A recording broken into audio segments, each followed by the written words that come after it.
More East Texans fall victim to imposter scams than any other type of fraud.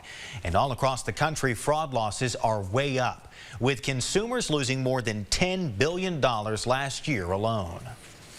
From investment scams to romance scams, American consumers are losing more money than ever to fraud, with a 14% increase in losses from 2022 to 2023. And in East Texas, these are the top fraud categories, led by imposter scams, the ones where people pretend to be from a business, charity, or government entity like the IRS.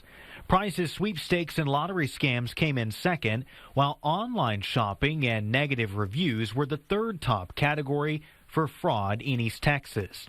Now, in the two East Texas metros monitored by the FTC, consumers reported over 4,500 cases of fraud, with over 2,100 reports in Tyler and Smith County and over 2,400 reports in the Longview metro, including Gregg, Harrison, Rusk, and Upshur counties. With fraud losses growing, the FTC is stepping up its efforts to protect people by leading the largest crackdown ever on illegal telemarketing, called Operation Stop Scam Calls.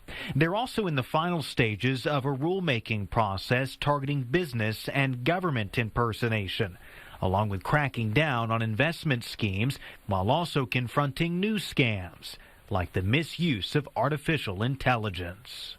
Now, the biggest fraud losses came as the result of victims being contacted by phone. That was followed by social media and then email.